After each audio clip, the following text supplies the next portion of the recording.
Alhamdulillah, ana bi khair aidan. Madza darsuna an? Nah, ayhatullah wa tulabah. Sebelum kita mulai pelajaran pada hari ini, mari kita berdoa terlebih dahulu agar apa yang akan kita pelajari bisa bermanfaat untuk kita semua.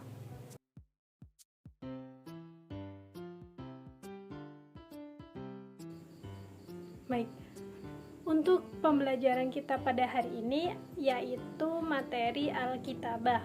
Apa sih Alkitabah itu? Apa yang akan kita pelajari dalam materi Alkitabah ini? Jadi, pada materi Alkitabah kita akan mempelajari tata bahasa atau kaidah nahwu yang biasa digunakan dalam perkenalan menggunakan bahasa Arab. Tata bahasa yang akan kita pelajari yang pertama adalah kata ganti atau dalam bahasa Arab dinamakan ismud dhamir al-munfasil. Kata ganti atau isim dhamir munfasil ini sebenarnya ada banyak sekali. Tapi pada hari ini kita akan mempelajari 5 kata ganti saja. Yang pertama, ana, yang kedua anta, yang ketiga anti, yang keempat huwa, dan yang terakhir adalah hiya. Penggunaannya dibedakan menurut jenisnya, apakah dia masuk mudzakkar atau masuk ke dalam muannas. Sedangkan untuk ana itu sifatnya bisa digunakan pada jenis mudzakkar ataupun muannas. Sekarang coba kalian simak tabel berikut ini. Yang pertama, kata ganti ana. Ana azam, ana hilyah. Ana azam, saya azam. Ana hilyah, saya hilyah. Ana dalam bahasa Indonesia artinya saya. Ana bisa digunakan untuk laki-laki ataupun perempuan. Yang kedua, kata ganti anta yang artinya kamu dan digunakan hanya untuk laki-laki saja atau mudzakkar. Contohnya, anta tolibun artinya kamu laki-laki siswa, atau bisa diartikan juga sebagai seorang siswa. Selanjutnya, kata ganti anti artinya kamu dan digunakan hanya untuk perempuan atau muannas. Contohnya, anti tolibah artinya kamu perempuan siswa, atau bisa diartikan sebagai kamu seorang siswa. Kalian harus bisa membedakan antara anta dan juga anti. Anta hanya digunakan untuk laki-laki, sedangkan anti hanya digunakan untuk perempuan. Selanjutnya, kata ganti huwa artinya dia dan digunakan hanya untuk laki-laki atau mudzakkar saja. Contohnya, huwa tolib artinya dia laki-laki siswa. Kata ganti yang selanjutnya adalah hiya, yang artinya dia, dan digunakan hanya untuk perempuan saja atau muannas. Contohnya, hiya tolibah, artinya dia perempuan siswa. Selanjutnya, bagaimana cara membedakan antara perempuan dan juga laki-laki?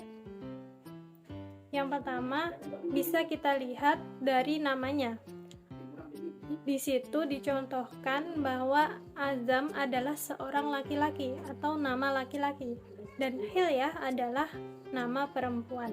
Selain itu, cara untuk membedakan antara laki-laki dan perempuan adalah kalau laki-laki itu tidak ada tak marbutoh di ujungnya, sedangkan kalau perempuan itu biasanya ada tak marbutoh di ujungnya. Contohnya, tolibun, tolibatun, tun, tolibatun.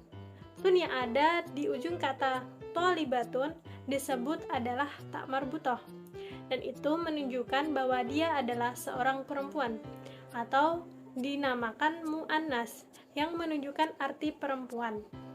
Sedangkan pada kata tolibun itu tidak ada tak marbutohnya, berarti menunjukkan bahwa itu adalah untuk laki-laki atau untuk mudzakkar. Baik, selanjutnya kita ke tata bahasa yang berikutnya. Tata bahasa yang berikutnya adalah isim isyarah atau kata tunjuk. Isim isyarah dalam bahasa Arab itu ada 4, yaitu hadza, hadhihi, dzalika, dan tilka. Untuk hadza ini digunakan untuk laki-laki, yang artinya ini laki-laki. Sedangkan hadhihi ini digunakan untuk perempuan. Contohnya hadza azam, hadza talibun, hadza shadiqi, hadhihi hilyah, hadhihi talibatun, hadhihi shadiqati. Selanjutnya untuk kata tunjuk jarak jauh itu ada dzalika dan tilka, yang artinya itu. Dzalika digunakan untuk laki-laki, sedangkan tilka digunakan untuk perempuan. Contohnya dzalika azam, dzalika talib, dzalika shadiqi. Sedangkan untuk tilka atau perempuan, contohnya tilka hilyah, tilka talibah, tilka shadiqati. Fahimtum?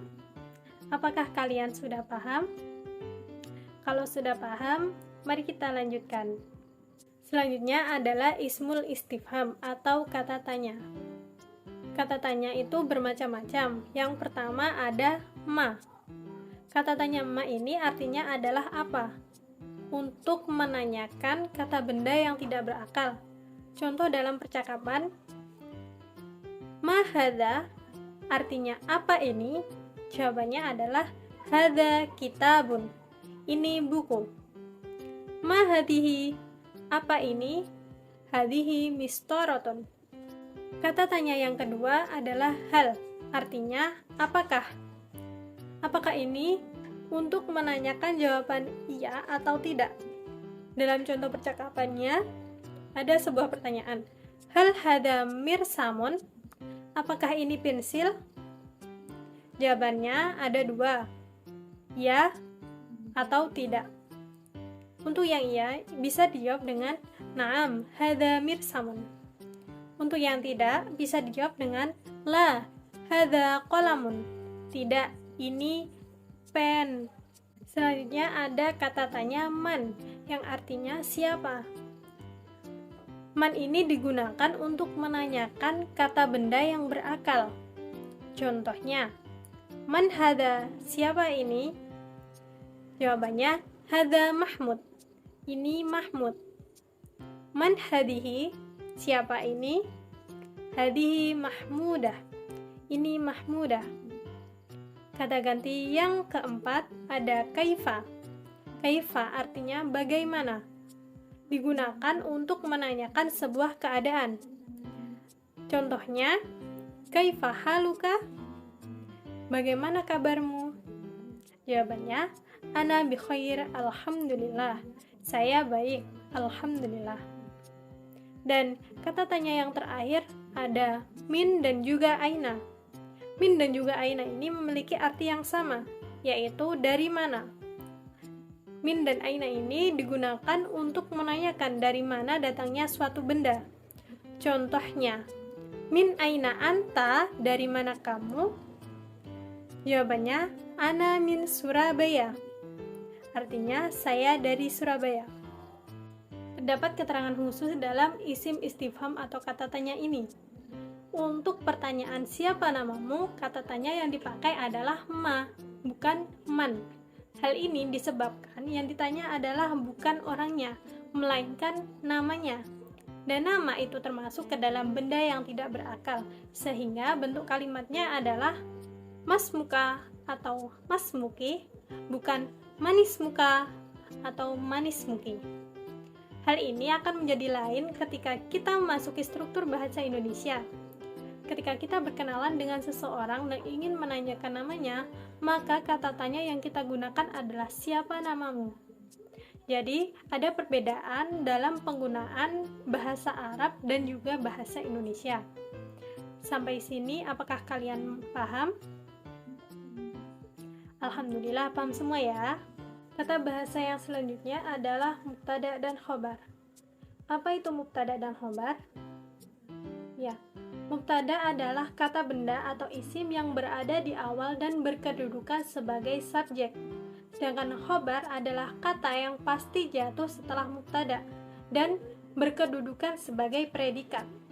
Contohnya, Ani makan roti.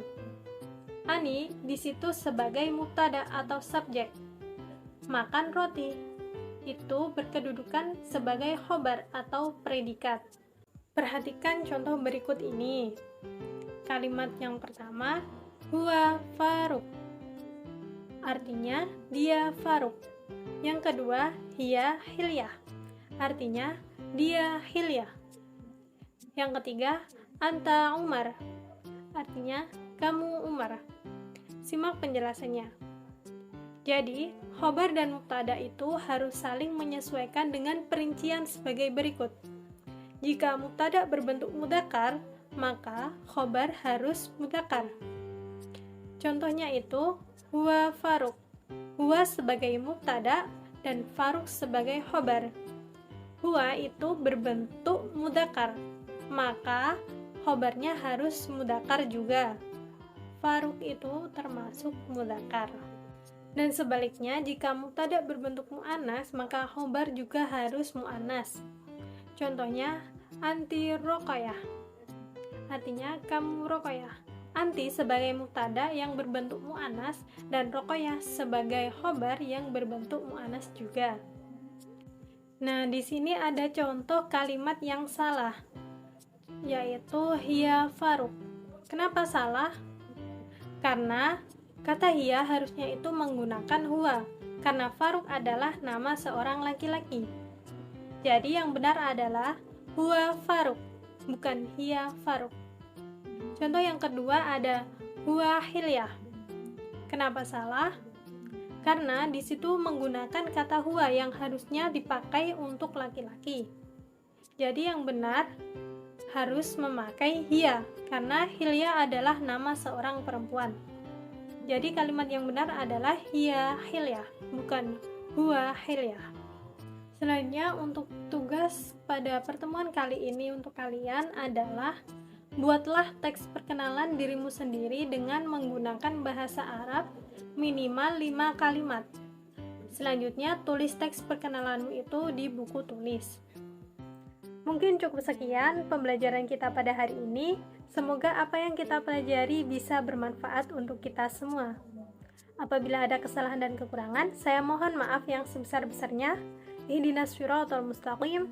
Wassalamualaikum warahmatullahi wabarakatuh.